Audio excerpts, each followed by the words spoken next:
धम्मबंधूंनी भगिनींनो,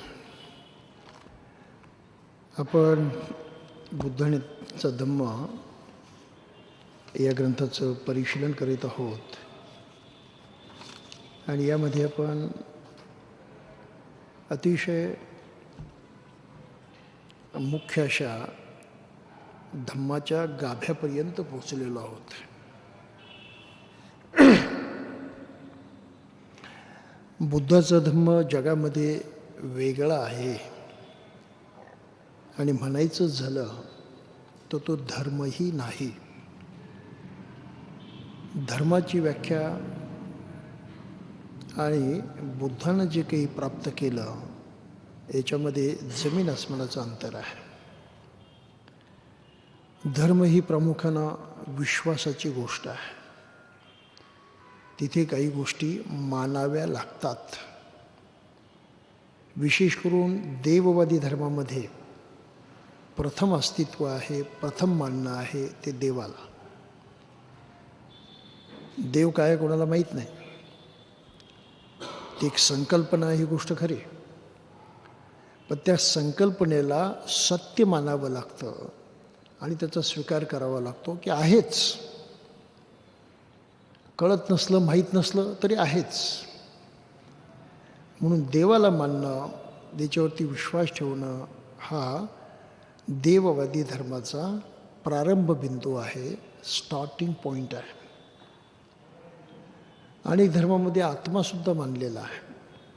काय आहे, कसं आहे कोणाला माहीत नाही, परंतु आहे ते सत्य आहे हे मानावंच लागतं. त्याचप्रमाणे या धर्मांनी आणखी एक गोष्ट सांगितलेली आहे की मनुष्य सुखदुःखामध्ये जगतो, पण ते त्याच्या हातामध्ये नाही. हे सारं करणारी शक्ती म्हणजे देव आहे. आता खरंच तसं आहे की नाही हे कोणाला माहीत नाही. कोणी सिद्ध केलेलं नाही, कोणी तपासलेलं नाही, कोणाला खात्री पटलेली नाही, तरीसुद्धा ते मानावंच लागतं की हे असंच आहे म्हणून. आणखी म्हटलं जातं की या ईश्वराच्या हातामध्ये माणसाला कायम सुख द्यायचं किंवा कायम दुःख द्यायचं ही शक्ती आहे. त्याला स्वर्ग किंवा नरक म्हणतात. आणि मेल्यानंतर माणसाला ह्या दोन्हीपैकी एका ठिकाणी जावंच लागतं. आता ते खरं आहे की खोटं आहे हे कोणाला माहीत नाही, पण ते मानायचं. आणि हे करण्याची ताकद देवाची आहे. तो माणसाला मेल्यानंतर स्वर्ग किंवा नरक देतो, म्हणून त्याची पूजा करायची, त्याला प्रसन्न करायचं, त्याची भीती बाळगायची, त्याच्यापासून ते मागायचं.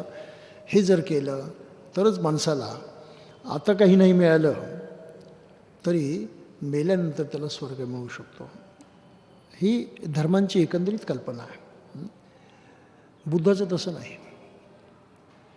बुद्धानं पहिला विचार केला की जगात मनुष्य जगतो सुखासाठी. प्रत्येकाला सुख हवं असतं, सुखासाठी धडपड असते त्याची. परंतु अनुभव असा आहे की कोणालाही आता जीव असताना जास्तीत जास्त किंवा कायम स्वरूपाचं सुख मिळत नाही. कधी सुख आहे, कधी दुःख आहे, कमी जास्त हे सतत चालूच असतं. मग बुद्धाच्या पुढे प्रश्न हा होता की माणसाला तर सुख पाहिजे कायमचं, आणि ते तर त्याला मिळत नाही. मग हे कायमचं सुख मिळवण्याचं काही ना काही ज्ञान असलं पाहिजे, काही ना काही मार्ग असला पाहिजे, काही ना काही उपाय असला पाहिजे. तो उपाय काही मनुष्य समाजाला अजून कळलेला नाही, म्हणून आपण त्याचा शोध घ्यावा. हे बुद्धाच्या ग्रहत्यागाचं सर्वात प्रमुख कारण. आणि बाकीचा इतिहास आपण सोडून देऊ, पण बुद्धानं आपलं ते ध्येय पूर्ण केलं आणि स्वतःच्या प्रयत्नानं ती अवस्था ज्यामध्ये चिरंतर सुख आहे, ज्याला बुद्धत्वाची अवस्था म्हणतात, ही अवस्था प्राप्त केली. आणि त्यांची खात्री पटली की मी मिळवलं आहे. हे सारं कार्यकारण परंपरेतून घडलेलं आहे. माझ्या दुःखाला कारण होतं, ते कारण मी शोधलं, ते कारण नष्ट केलं, म्हणून मला कायम सुख लाभलेलं आहे. विज्ञानाचं तत्त्व हेच आहे. कार्यकारण भाव हा विज्ञानाचा मुख्य आधार आहे. बुद्धाने नेमका तो आधार शोधला की दुःख माझ्यामध्ये होतं का, तर ती माझ्या मनाची कमजोरी आहे. ही मनाची कमजोरी कधी कोणी लक्षात घेतली नाही. कुठल्याही धर्माने त्याचा विचार केला नाही. माणसाला मन आहे, त्या मनाचा तो वापर करतो. मग ते कसं आहे, त्याचा वापर कसा करायचा, त्यातून काय होऊ शकतं, याचा कुठल्याही धर्माशी काडीचाही संबंध नाही. खरं म्हणजे त्या माणसाशी संबंध नाही. सर्व धर्मांचा संबंध आहे देवाशी. माणसानं कोणासाठी जगायचं? देवासाठी जगायचं. त्याची पूजा प्रार्थना करायची, त्याला मानायचं, त्याच्याशी एकरूप व्हायचं, तादात्म्य व्हायचं वगैरे अशा अनेक प्रकारच्या कल्पना केल्या गेल्या. आणि त्यासाठी माणसानं जगायचं, स्वतःसाठी जगायचं नाही. जगायचं ईश्वर प्राप्तीसाठी, जगायचं ईश्वराशी एकरूप होण्यासाठी, जगायचं त्यामध्ये विलीन होण्यासाठी, जगायचं त्याच्यापासून स्वर्ग मिळवण्यासाठी. बाकी दुसऱ्या कशासाठी जगायचं नाही. बुद्धाचं नेमकं उलटं आहे. माणसानं जगायचं ते आत्ता इथे सर्व सुख प्राप्त करण्यासाठी. त्याला तेवढा चान्स आहे. हे शरीर आहे तोपर्यंत ते होऊ शकतं. शरीर संपलं की कुठलाही मार्ग शिल्लक राहत नाही. आणि प्रत्येक माणसाची आशा असते की आत्ताच सुख मिळालं पाहिजे, आणि ते मिळण्याचा उपाय बुद्धानं शोधून काढला. म्हणून या पद्धतीनं जर विचार केला तर बुद्धाचा धम्म हा धर्म नाही, कुठल्याही धर्मासारखा नाही. म्हणून बाबासाहेबांनी आपल्या ग्रंथामध्ये सुद्धा, इंग्लिश ग्रंथ लिहिला त्यांनी, इंग्लिशमध्ये धर्माला रिलिजन म्हणतात, परंतु त्यांनी आपल्या ग्रंथाचं नाव ठेवलं Buddha and his Dhamma. Buddha and his religion असं म्हटलं नाही. रिलिजनला गॉस्पेल असं सुद्धा म्हणतात. बुद्ध अँड हिज गॉस्पेल असं म्हटलेलं नाही, तर धम्म म्हटलं. याचं कारण की धम्म हा धर्मासारखा नाही, तो बुद्धाचा सर्व सुखी होण्याचा स्वतः मिळवलेला अनुभव आहे. म्हणून त्याचं आगळं वेगळं वैशिष्ट्य आहे. हे आपण लक्षात घेतलं की धर्म आणि बुद्धाचा धम्म याच्यामधला भेद लक्षात येईल. म्हणून बुद्धाच्या धम्माला धर्म समजण्याचं कारण नाही, तो समजूही नाही. आता मग प्रश्न येतो तो हा की हे सुख माणसाला या जीवनात कसं मिळेल. त्याला बुद्धानं काही अटी घातलेल्या आहेत. अटी घातलेल्या आहेत म्हटल्यापेक्षा स्पष्ट सांगितलेलं आहे की कसं घडतं ते. पहिली गोष्ट सांगितली की माणसाजवळ मन आहे. मन हीच त्याची सर्वात श्रेष्ठ, सर्वात सामर्थ्यशाली अशी एकमेव शक्ती आहे. मनाशिवाय माणसाजवळ दुसरी मोठी शक्ती नाही.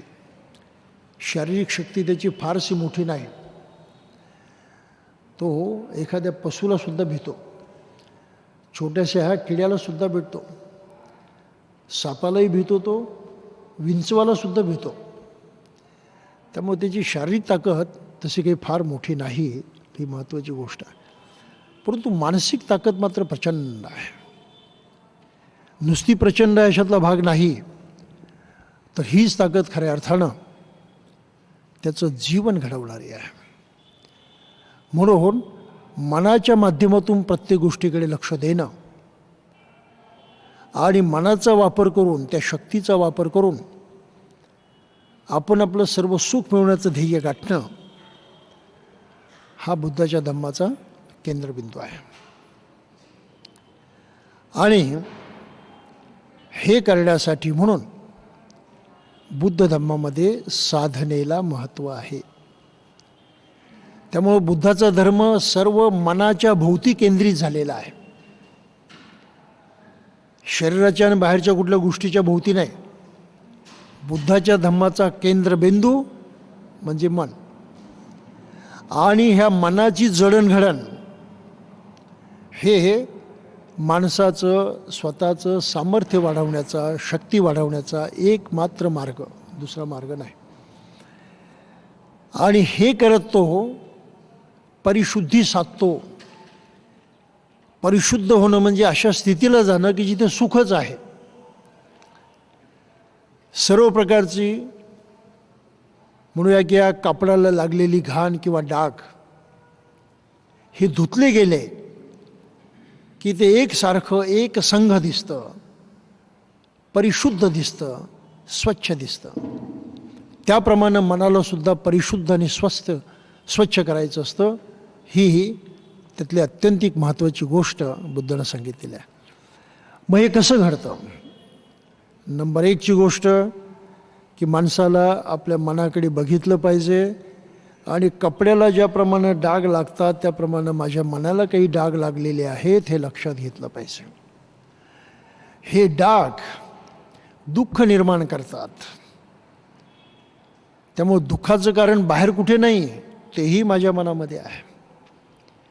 हे डाग धुवून काढणं हे खरं महत्त्वाचं काम आहे, परंतु धुवून काढण्याचा उपाय बाहेर कुठेही नाही. बाहेरची कोणतीही गोष्ट ते करू शकत नाही. माझं मन आहे आणि त्याला लागलेले डाग आहेत, ते मलाच काढावे लागतील, दुसरं कोणी काढू शकत नाही. आणि हे कसे काढून टाकायचं हे प्रत्यक्ष बुद्धानं करून बघितलं, आजमावून पाहिलं आणि ते जगाला शिकवलं. म्हणून बुद्धाचा तो अनुभव माझ्या कामाचा आहे. बुद्धही कामाचा नाही तसं, बुद्धाचा अनुभव कामाचा आहे, बुद्धाचा धम्म कामाचा आहे. आणि मग बुद्धाच्या त्या अनुभवाप्रमाणे मी जर काही केलं तर मी सुद्धा हे डाग सारे धुवून काढू शकेल आणि माझं मनही स्वच्छ होईल आणि त्या स्वच्छतेच्या बळावरती मला सुख प्राप्त होईल. ही बुद्ध धम्माची मध्यवर्ती कल्पना आहे. आणि म्हणून बाबासाहेबांनी ग्रंथाची सुरुवात करताना इथे धम्म म्हणजे काय हे सांगत असताना काय म्हटलं आहे? मनाची शुचिता राखणं म्हणजे धम्म. नुसत्या काही गोष्टीला मान्याला धम्म समजत नाही. आपण प्रामुख्यानं मान्यावरती विश्वास ठेवतो. मग बौद्ध कोण?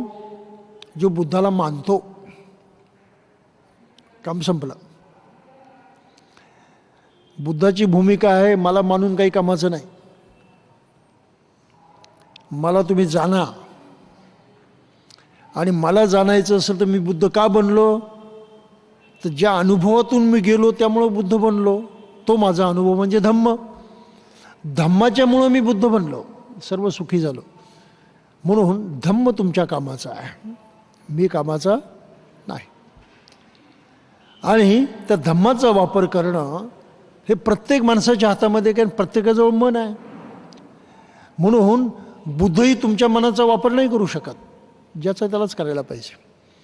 म्हणून बुद्धही जबाबदारी घेत नाही की मी तुमचा उद्धार करेल, मी तुम्हाला मोक्ष देईल, मी तुम्हाला तिथे पोचवेन. ही जबाबदारी बुद्ध घेत नाही. आणि बुद्धाचं म्हणणं खरं आहे की जबाबदारी कोणीच घेऊ शकत नाही. म्हणून ईश्वर माणसाला मोक्ष देतो, ईश्वर माणसाला स्वर्ग देतो, ईश्वर माणसाची मुक्ती करतो, या गोष्टीला काही अर्थच नाही, आगापिछा नाही त्याला. कारण कार्यकारण भावाच्या पूर्णपणे ते विरोधात आहे, सृष्टीच्या नियमाच्या पूर्णपणे ते विरोधात आहे. असं घडणं शक्यच नाही. ती फक्त कल्पना आहे, ती फक्त आशा आहे, ती फक्त माणसाची स्वतःची एक प्रकारे फसगत आहे कल्पनेच्या माध्यमातून. बुद्ध इतके स्पष्ट आहेत, डाऊन टू द अर्थ, जमिनीवरती पाय ठेवून ते बोलतात. गप्पा मारत नाहीत आणि थापा मारत नाहीत. म्हणून हे प्रत्येक माणसानं कसं करायचं ते त्यांनी प्रामुख्यानं समजावून सांगितलं. आणि मग इथे बाबासाहेब म्हणतात की 3 प्रकारची शुद्धी आहे, शुचिता, प्युरिटी. एक आहे कायेची शुद्धी.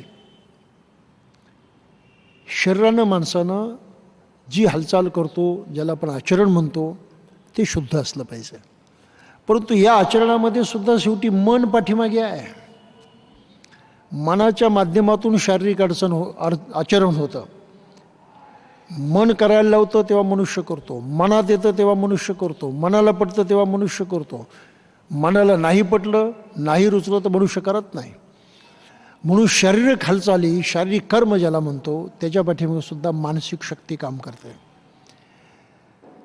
आणि ही मानसिक शक्ती त्या शरीराच्या माध्यमातून जेव्हा काही कार्य करते तेव्हा त्या कार्याचा परिणाम होतो. हा सृष्टीचा नियम आहे, कार्यकारण भाव. प्रत्येक गोष्टीचा परिणाम होतोच. कारण घडलं की परिणाम होतोच, त्यातून कोणाला सुटका नाही. मग या पद्धतीनं शरीरानं काही कृती केली की त्याचा परिणाम होणारच, तोही टाळता येत नाही. आणि मग शरीर मनाच्या माध्यमातून चुकीचं असं जे काही वर्तन करतं ते कोणतं आहे? त्यामध्ये पहिलं वर्तन सांगितलेलं आहे की तो हिंसा करतो. हिंसेची एक अवस्था आहे, मानसिक अवस्था. मनामध्ये क्रोध निर्माण होतो, मन एक प्रकारे पेटतं आपलं. कोणाला तरी नष्ट करावं, कोणाला तरी दुःख द्यावं, कोणाचं तरी काही ना काही वाईट करावं, अशा प्रकारची जबरदस्त भावना निर्माण होते. आणि मनुष्य त्या विचारानं भारून जाऊन प्रत्यक्ष कृती करतो. म्हणून हिंसा जरी शरीराच्या हातून होत असली तरी मन पाठीमागे आहे त्याच्या. आता एकदम मनामध्ये बदल घडून आणता येत नाही. म्हणून बुद्धानं दुसरा मार्ग सांगितला की हिंसा करण्याचा प्रसंग आला, तशी भावना निर्माण झाली तर करू नका. Don't give effect to it. करू नका. अशी न करण्याची सवय वाढवली की हळूहळू मनामध्ये निर्माण होणारा हिंसाभाव कमी होईल. ही थेरपी आहे, माइंड थेरपी, की जे करण्यातून माणसाला मग सवय लागते, पुन्हा पुन्हा तसंच करावं असं वाटतं. आणि मग एकदम तो ते करण्यामध्ये स्वाभाविक पक्का होऊन जातो. फॉर्मेशन ऑफ हॅबिट म्हणतात त्याला, सवय लागते. ही सवय हे तुम्हाला तोडली पाहिजे. राग आला की दुःख निर्माण करता, कोणाला तरी मारता, हिंसा करता, प्राण घेता, ही भावना निर्माण होते आणि तसा मनुष्य वागतो. मग त्याच्यावरती उपाय काय? भावना एकाएकी नष्ट करता येत नाही, म्हणून करण्याचं थांबणं.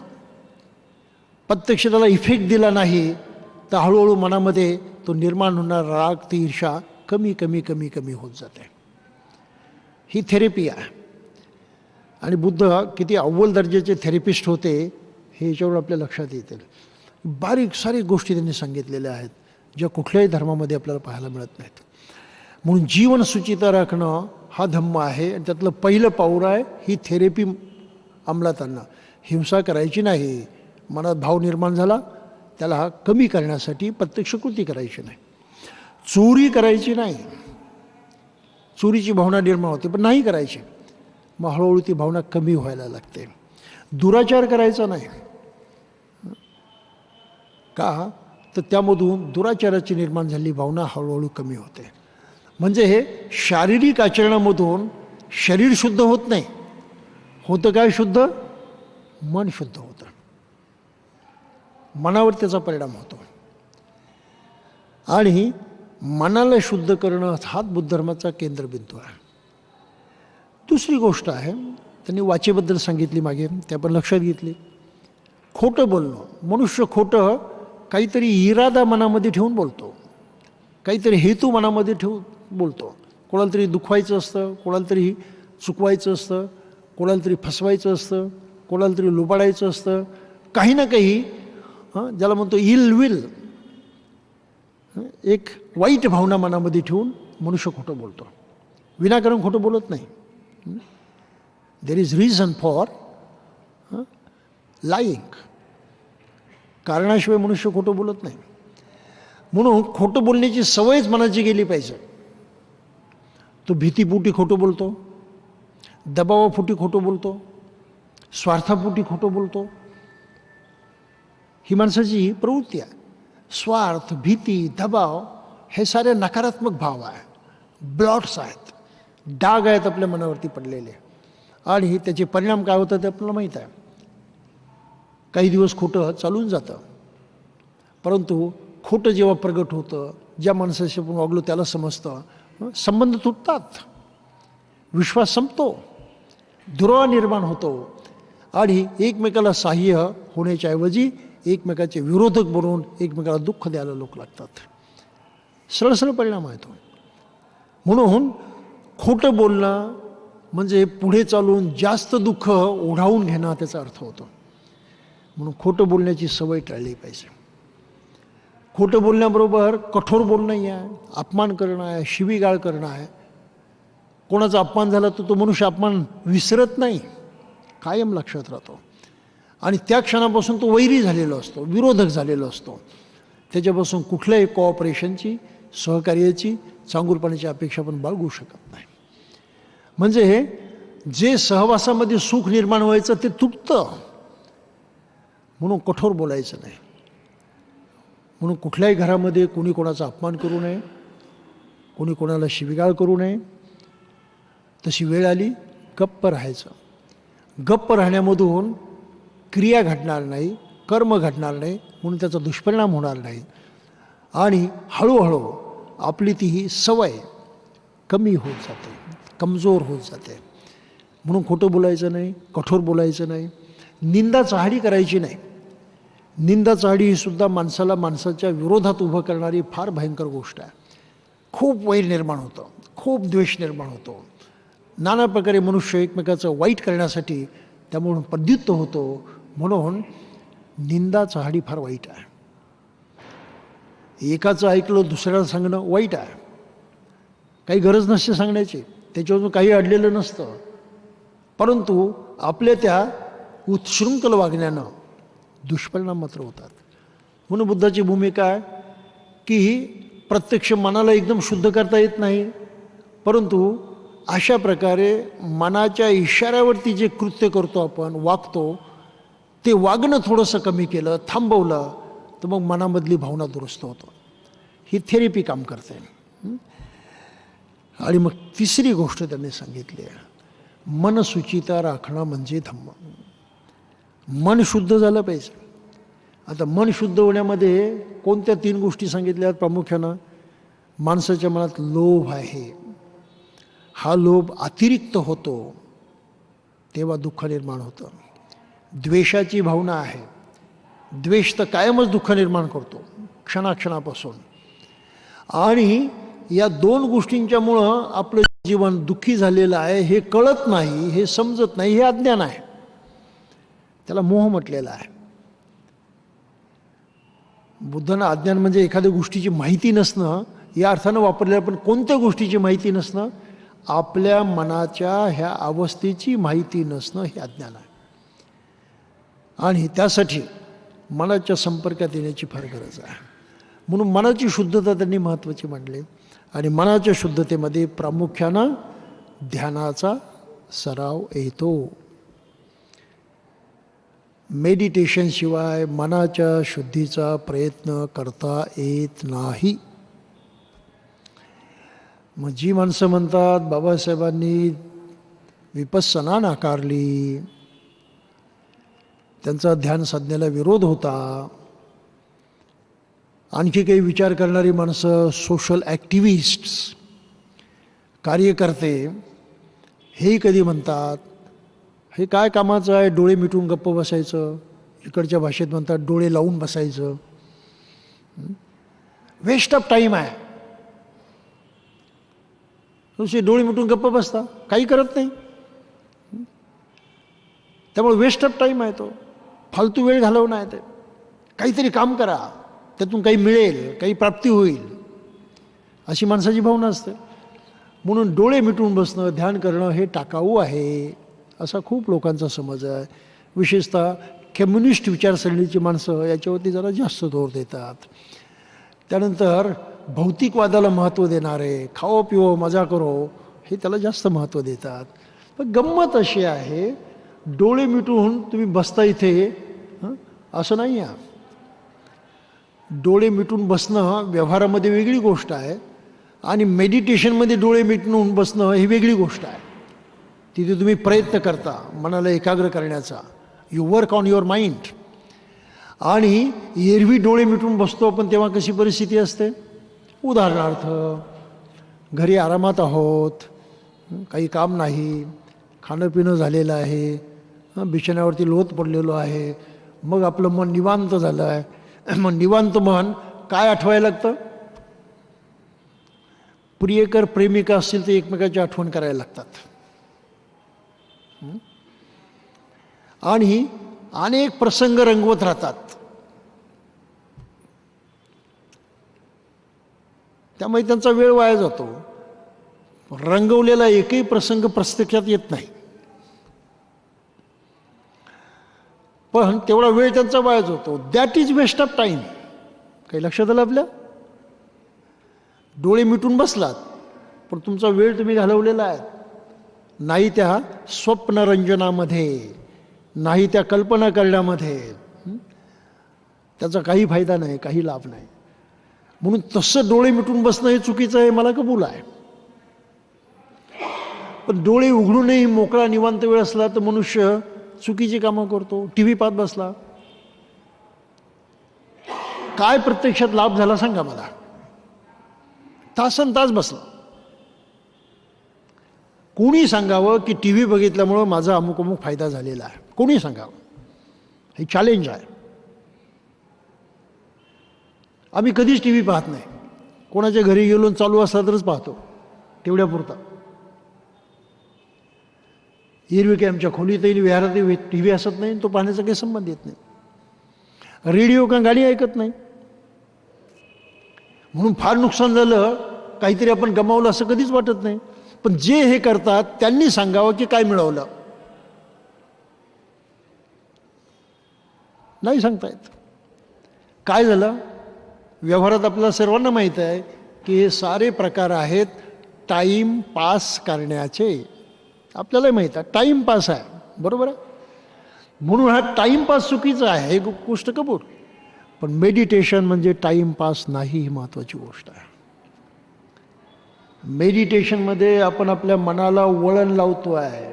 पहिली गोष्ट, मनाचा सर्वात मोठा दुर्गुण, सर्वात मोठा ब्लॉट, धब्बा जो मनाला लागलेला आहे तो आहे चंचलता, अस्थिरता.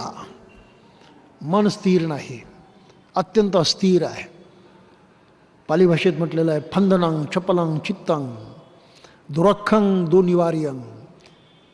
चित्त कसं आहे? स्पंदन पावणार आहे, चपळ आहे, एका ठिकाणी थांबत नाही.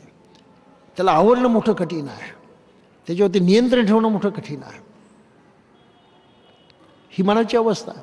सर्वांना माहीत आहे आपलं मन आपल्या ताब्यात नाही. मनात केव्हा काय येईल आहे का कोणाचा कंट्रोल?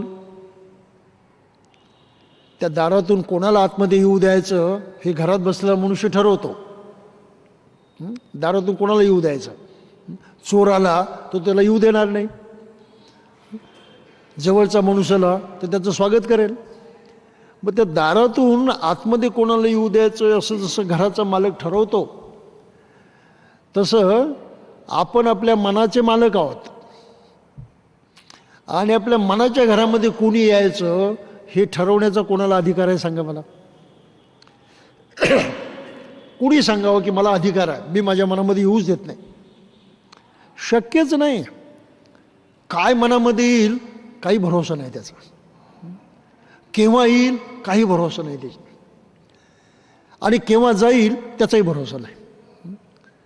म्हणजे अशी मनाची अवस्था आपली झालेली आहे की आपल्या मनाचं घर म्हणजे आओ जाओ घर तुम्हारा, ही परिस्थिती आहे प्रत्येक माणसाची. आणि मी माझ्या मनाचा मालक. अरे कसला मालक आहे? तुझ्या घरामधला नोकरसुद्धा नाहीस, ही परिस्थिती आहे. कोणाच्या घरातला नोकरसुद्धा कोणाला आत येऊ द्यायचं नाही की मालकाच्या परवानगीशिवाय करत नाही. त्यालाही शंका आलं की चोर आहे तर नाही येऊ देतो. त्या मालक म्हणजे नोकरालाही अधिकार आहे. पण माणसाला आपल्या मनाच्या बाबतीमध्ये नोकरा इतका सुद्धा अधिकार नाही. थिंक अबाउट दिस, याचा विचार करा. आणि म्हणून बुद्ध म्हणतात की अरे किती दयनीय परिस्थिती आहे, किती दयनीय परिस्थिती आहे. हेल्पलेस अँड होपलेस दोन्ही पद्धतीचे. काही आशा नाही आणि काही मदतही नाही. इतक्या वाईट परिस्थितीमध्ये मनुष्य आहे. आणि त्याला आपली परिस्थिती सुधारायची असेल तर आपल्या मनाचं मालक बनलं पाहिजे.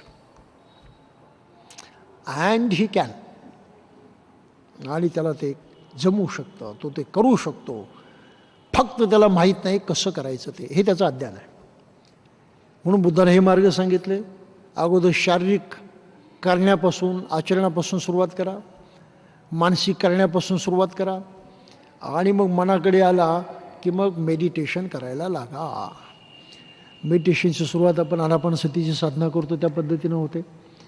आता प्रश्न असा निर्माण होतो की मनुष्य मेडिटेशन का करू इच्छित नाही?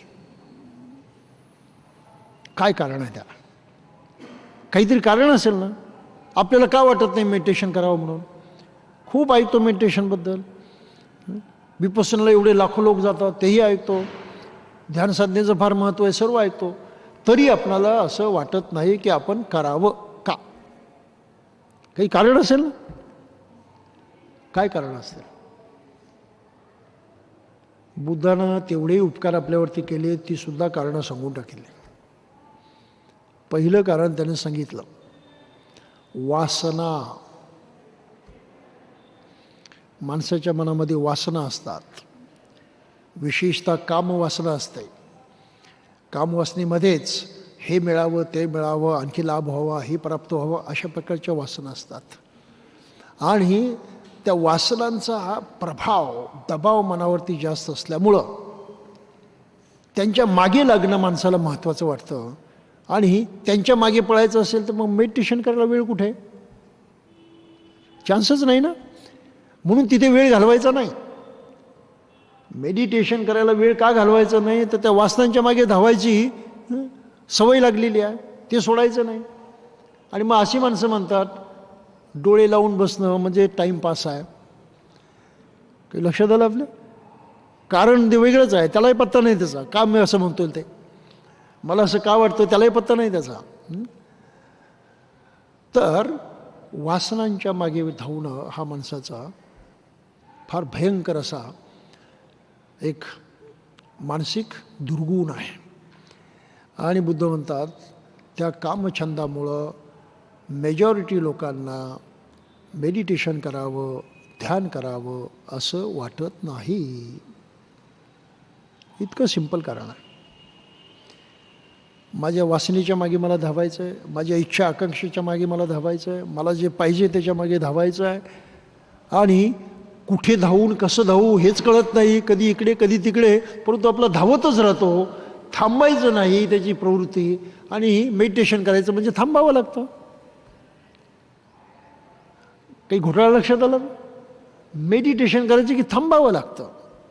त्या इच्छा आकांक्षेच्या मागे धावता येत नाही, पळता येत नाही. चला गर्लफ्रेंडला भेटायचे किंवा बॉयफ्रेंडला भेटायचं, मनामध्ये विचार आला की जायचं असेल 2-4 तासानंतर, परंतु तेवढ्या साऱ्या तासामध्ये तोच विचार डोक्यात असतो, हे करेल ते करेल ते करेल ते करेल, सारं लक्ष तिकडे, कधी जाईल एकदाचा. कुठे मेडिटेशन करायला वेळ आहे? लक्षात आलं का? मेडिटेशन करायला वेळ नाही. म्हणून पहिली अडचण आहे कामछंद. पालीमध्ये त्याला म्हटलेलं आहे कामवासना किंवा कामछंद. यामुळं मेजॉरिटी लोक मेडिटेशन करू इच्छित नाही, आपल्या मनाच्या साधनेकडे लक्ष देत नाही. हे पहिलं फार महत्त्वाचं आणि तगडं असं कारण आहे. दुसरं कारण त्यांनी सांगितलं आहे, बाबासाहेब इथे लिहिताना फार छान लिहिलं आहे. मनसूचिते भिक्षूला कामवासना झाल्यास कळते की आपल्यामध्ये वैषयिक कामवासना उत्पन्न झाली आहे. तो मनामध्ये काय आलं त्याची दखल घेतो. वासना निर्माण झालेली आहे, माझ्या मनात निर्माण झालेली आहे. आणि जर तशी उत्पन्न झाली नसेल तर तेही त्याला कळते की मी त्या भावनेपासून आता मुक्त आहे, तो अनुभव घेतो त्याचा. त्याचप्रमाणे आता उत्पन्न न झालेली कामवासना कशी उत्पन्न होते हेही त्याच्या लक्षात येतं. की कामवासना निर्माण होते, का निर्माण होते, कशी उत्पन्न होते, कोणता विचार आला, कोणती कल्पना मनात आली की निर्माण होते, हे त्याला माहीत असतं. आणि मग ती कल्पना येऊ द्यायची की नाही याच्यावरती तो दक्ष राहतो. आणि तशी उत्पन्न झाल्यावरती तिचा त्याग कसा करता येतो हेही तो जाणतो. आणि पुढे तशी वासना कधीही निर्माण होणार नाही हेही त्याला कळते. अशा प्रकारे तो ध्यानाच्या अवस्थेत प्रयत्न करत असतो. म्हणून काम कठीण आहे ते, की आपल्या मनात येणाऱ्या विचाराला तो जाणतो, हा विचार आहे, नाही होऊ द्यायचा, तो रोखू शकतो. आलेलं आहे काढून टाकू शकतो, परत येऊ द्यायचं नाही तसं प्रयत्न करू शकतो. म्हणजे आपल्या मनाची ताकद तो वापरतो. जसं मग असं मी उदाहरण दिलं की घरामध्ये कोणाला येऊ द्यायचं हे ते ठरवतो. ते लक्षात आलं? कामवासना, चोर आहे, दरोडेखोर आहे, येऊ द्यायचं नाही, नाही येऊ देतो. आलेलं असेल तर बाहेर ढकलून देतो, येऊ देत नाही. येण्याची शक्यता असेल तर त्याची दक्षता घेतो. म्हणजे आपल्या मनाचं तो रक्षण करतो की ह्या वासनेला मी आतमध्ये येऊ देणार नाही. आली असेल तर बाहेर घालवून देईल, येण्याची शक्यता असेल तर सावध राहील, येऊ देणार नाही. म्हणून मेडिटेशनमध्ये एकाग्रता पहिली साधावी लागते. मनाची एकाग्रता ही शक्ती वापरूनच हे करता येतं. एकाग्रता नसेल तर हे जमतच नाही आणि कळतही नाही. म्हणून आनापानसतीमध्ये पहिली पायरी आहे एकाग्रता. पूर्वीच्या काळामध्ये फार सोपं होतं, लोक सहजपणे आनापानसती करायचे. आताचा काळ थोडासा अवघड झालेला आहे. म्हणून पूर्वीच्या काळामध्ये पहिल्या वर्गापासून शाळेत प्रवेश मिळायचा. आम्ही शाळेत प्रवेश घेतला, कुठल्या वर्गात गेलो? पहिलीमध्ये. आता पहिलीमध्ये जाण्याची सोय आहे का? आता अगोदर KG जावं लागतं. आता KGच्या अगोदरही जावं लागतं म्हणे. प्ले स्कूल म्हणतात त्याला. मग KG, त्यातही ज्युनियर सिनियर. आता काय प्रकारे मलाही कळत नाही फारसं त्यातलं. पण नुसतं लोकांना मूर्ख बनवायचे आणि त्यांच्या खिशातले पैसे काढायचा हा धंदा म्हणजे ही शिक्षण पद्धती आहे. काही असो, आता आपल्याला त्याचाही थोडासा विचार करावा लागेल. म्हणून आनापानसती करताना KG सुरुवात करावी लागते. मग KG मी काय शिकवतो? कसं बसायचं, ही KGची तयारी आहे बरं. बसण्यापूर्वी काय काळजी घ्यायची. आता ती काळजी नाही घेतली तर पुढे नीट बसताच येत नाही ना. नीट बसता आलं नाही तर पुढे काहीच करता येत नाही. म्हणून ज्युनियर KGचं काम आपण इथे करतो. नंतर मग सिनियर KGचं काम आहे मनाच्या संपर्कात यायचं. मनाच्या संपर्कात यायचं म्हणून श्वासावरती लक्ष एकाग्र करा. श्वास घेतला कसा जातो, पूर्ण कसा होतो, उच्छ्वास कसा होतो, त्या दोन्ही क्रियेवरती लक्ष एकाग्र करा. ही ज्युनियर KG आहे. आणि मग हळूहळू आपलं लक्ष या श्वासाच्या केंद्रावरती एकाग्र होतं. नाकपुडीतून हवा आत जाताना इथे स्पर्श जाणवतो, वरच्या ओठावरती स्पर्श जाणवतो. तिथे हळूहळू आपल्याला मोठी जाणीव व्हायला लागते आणि सारं लक्ष तिथे केंद्रित होतं. तिथपासून आनापानसती सुरू. म्हणजे पहिलीमध्ये गेला, तोपर्यंत नाही गेला बरं. त्यामुळे इथे आपण प्रयत्न करतोय सारे KG. नशीब की आपल्याला प्ले स्कूलची गरज पडलेली नाही. तर या पद्धतीनं आपल्या मनाच्या संपर्कात यावं लागतं. आणि मग मनाला एके ठिकाणी स्थिर राहण्याची सवय लागली. एके ठिकाणी स्थिर राहणं, मन एकाग्र होण्याचा अर्थ काय? कुठलाही विचार येऊच द्यायचा नाही, रोखला त्याला. ही महत्त्वाची गोष्ट. जे आलेलं आहे आतमध्ये त्याची तपासणी सुरू. मन त्यामधून बळकट होत जातं. मालक म्हणून आपण पॉवरफुल होत जातो. म्हणून मनाची एकाग्रता ही पहिली गोष्ट आहे. आणि ही एकाग्रता सुरू झाली की मग मनाचा व्यायाम सुरू होतो. मनुष्य आपल्या कायेकडे पाहायला लागतो, शरीराची जाणीव करून घेतो. शरीरात काय घडतं, कसं घडतं, काय परिणाम होतात, याचा त्याला अनुभव व्हायला लागतो. म्हणून विपස්සना साधनेमध्ये प्रामुख्यानं लोक हे अनुभवतात की शरीरात तुम्ही बसलेला आहात, मन एकाग्र झालेलं आहे. कुठेतरी दुखायला लागतं, कमरेत दुखायला लागतं, पाठीत दुखायला लागतं. मग विपස්සना साधनेमध्ये काय सांगितलं जातं? जिथे दुखायला लागलं सारं लक्ष तिथे एकाग्र करा. सारं लक्ष तिथे एकाग्र करा. आणि काय पहा? दुखतंय तिथे, हे दुखणं निर्माण झालेलं आहे. ते जसं निर्माण झालेलं आहे तसं जाणार आहे.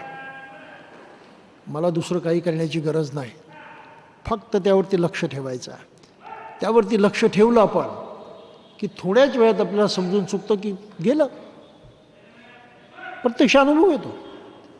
काहीही न करता मन फक्त बघत राहतं, अरे इथे दुखतं आहे, लक्ष त्याच्यावरती केंद्रित करतं, इथे दुखतं आहे, दुखतं आहे.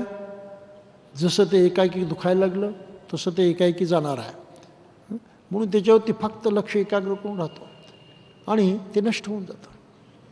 सुख निर्माण झालं, हां इथे सुख निर्माण झालेलं आहे, पण सुखाची काय गॅरंटी कायम राहील म्हणून, तेही जाणार आहे.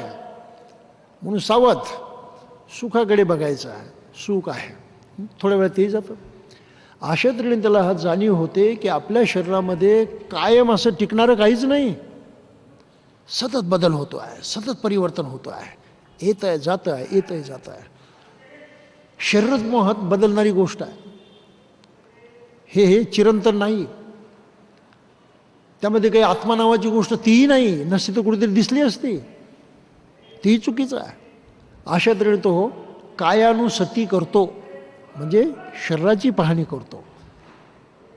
एकाग्रता प्राप्त झाल्यानंतरची दुसरी गोष्ट आहे, त्यामध्ये स्थिर झाला की तो भावनांची, ज्याला इमोशन्स म्हणतो आपण, फिलिंग्स म्हणतो, त्याची तपासणी करायला लागतो. ही दुःखकारक भावना आहे, ही सुखकारक भावना आहे. ही भावना येते जाते, सुखकारक येते जाते, दुःखकारक येते जाते. मनामध्ये हे खेळ चालू आहेत. हे तो पाहतो. त्याला म्हणतात वेदनानुसती. सती म्हणजे पाहणं, सावधपणे लक्ष देणं वेदनेकडे. नंतर चित्तानुसती आहे. तेव्हा तो खऱ्या मनाच्या संपर्कात येतो, अंतर्मनाच्या संपर्कात येतो. आणि अंतर्मन आपल्याला माहीत आहे. पहा, एखादी आपण काही चुकीची गोष्ट केली, वाईट गोष्ट केली, आपलं मन आपल्याला खायला लागतं की नाही, टोचायला लागतं की नाही. काहीतरी वाईट झालं आहे, आपलंच मन आपल्याला सांगायला लागतं. कुणी बाहेरचं येतं का सांगायला? नाही. ही आंतरिक मनाची शक्ती आहे. तिथपर्यंत तो जाऊन पोचतो. एरवी आम्हाला ते माहीत नाही, त्याच्या संपर्कात आम्ही येत नाही, त्या मनशक्तीच्या संपर्कात येत नाही. परंतु या पद्धतीनं तो तिथपर्यंत जाऊन पोचतो. ते आंतरिक मन कसं काम करतं. माझ्या हातून काही चुकलं तर मला ते बोचायला का लागतं, कुठे आहे ते, कसं आहे त्याचं स्वरूप, काय अस्तित्व आहे त्या मनाचं, मनाचा कोणता कप्पा आहे, तो कप्पा तो शोधून काढतो, तिथपर्यंत जाऊन पोचतो. आणि मग त्याची शुद्धी करायला लागतो की तिथे वासना निर्माण होते पाहिजे, तिथे द्वेष निर्माण होतो, नको, नष्ट केलं पाहिजे, रोखलं पाहिजे, संपवून टाकलं पाहिजे, तिथे निर्माण होतं. तेव्हा तो त्या चित्तामधल्या गोष्टी उखडून टाकायला लागतो. आणि त्या उखडून काढताना धम्म त्याचं चिंतन करतो की धम्म काय आहे. हा विकार काढून टाकणं हे माझं काम आहे. आणि तिथे दुसरा विकार म्हणजे दुसरी भावना म्हणजे त्याची परिशुद्धी करणं हे माझं काम आहे. म्हणून त्याला धम्मानुसती म्हटलेलं आहे. धम्माची तत्व तिथे लागू होतात आणि तेव्हा त्यातून तो मुक्त होतो. अशा प्रकारे कायानुसती, वेदनानुसती, चित्तानुसती आणि धम्मानुसती अशा 4 प्रकारच्या अनुसती करत तो आपलं मन परिशुद्ध करून टाकतो. ह्या 4 प्रकारची शुद्धी झाली की तो बुद्ध बनतो, तो काही राहत नाही. आणि ह्या 4 प्रकारच्या साधनेलाच विपස්සना म्हणतात. विपස්සना कशाला म्हणतात? यालाच. आनापानसतीपासूनच सुरुवात होते. पुढे पुढे जाण्याचे जे मार्ग आहेत त्याला विपස්සना म्हटलेला आहे. आणि विपස්සना बाबासाहेबांनी इथे लिहिली आहे, त्यांच्या ग्रंथामध्ये इथे लिहिलेली आहे. काय लिहिलं ते पहा. जसं कामवासना कशी निर्माण झाली त्याचं लक्षात घेतलं, त्याच ठिकाणी द्वेष उत्पन्न झाल्यास त्याला कळते. त्याप्रमाणे द्वेषाचा उद्भव, त्याचा त्याग आणि भविष्यात द्वेष कसा उत्पन्न होणार नाही हे सर्व त्याला कळते. त्याच ठिकाणी आळस आणि तंद्री निर्माण होते.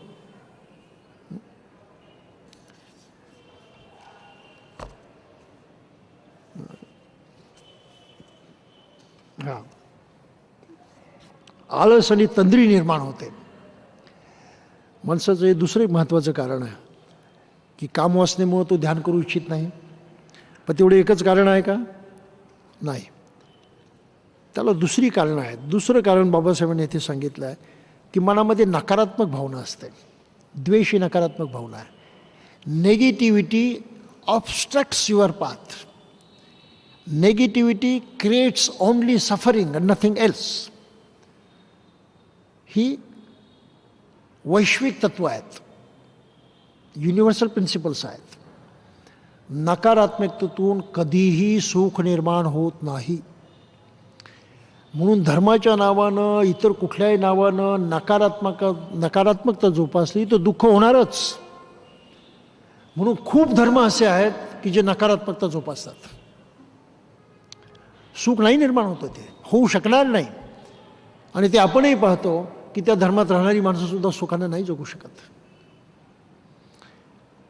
हिंदू धर्मामध्ये अस्पृश्यता निर्माण झाली, जातीभेद निर्माण झाला, दुःख निर्माण करणारी गोष्ट आहे. एकमेकाच्या संपर्कात आला, एकमेकाची जात माहिती झाली की लागलीच मन बिघडलं. द्वेष निर्माण झाला, ईर्ष्या निर्माण झाली, तुच्छता निर्माण झाली, काही ना काही भाव मनात निर्माण झाला. मग ज्याच्या मनात झाला त्याचं नुकसान झालं की फायदा झाला? नुकसानच. दोघांचं नुकसान त्याच्यामध्ये आहे. इतकी वाईट गोष्ट आहे. आणि तरी भारतीय मनुष्य जात सोडायला तयार नाही. म्हणजे किती अज्ञान आहे ते पहा. नकारात्मकता कधीही सुख निर्माण करू शकत नाही. हे प्रिन्सिपल आहे, हे तत्व आहे वैज्ञानिक. ते तत्व शिकण्याची अक्कल ज्या लोकांच्या मध्ये नाही त्यांना आपण काय म्हणायचं? अडाण्यातले अडाणी लोक आहेत, पशुवत आहेत, त्यापेक्षा त्यांना किंमत नाही. हे थोडंसं लक्षात घ्या. म्हणून जात सोडणं, त्या प्रकारच्या भावना सोडणं, डिस्क्रिमिनेशन सोडणं ही फार महत्त्वाची गोष्ट आहे. ती ताकद वाढली पाहिजे. बाबासाहेब पागल नव्हते बुद्ध धर्म द्यायला. या लोकांना आता अक्कल आली, थोडीशी कळायला लागलं, थोडं शिकले म्हणून समजायला लागलं, इतरांच्या बरोबर वागायला लागले, आता वेगळा अनुभव यायला लागला. मग हे सुद्धा त्यामध्येच वाहवत जातील. म्हणून त्यांनी वाहवत जायला नको. म्हणून त्यांना बाबासाहेबांनी खास आदर्श दिला, बाबा इथेच थांबायचं नाही, अजून पुढे पुष्कळ जायचं आहे. आता खऱ्या अर्थानं तू मनुष्य झाला, आता हा उत्तम मनुष्य होणं तुझ्या हातामध्ये आहे. इतरांच्यासारखा मनुष्य झालाच तेवढ्यानं भागणार नाही. आणि हे आजही बाबासाहेबांच्या अनुयायांना कळत नाही.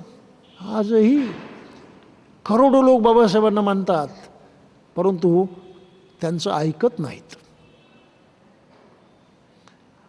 अजिबात ऐकत नाहीत.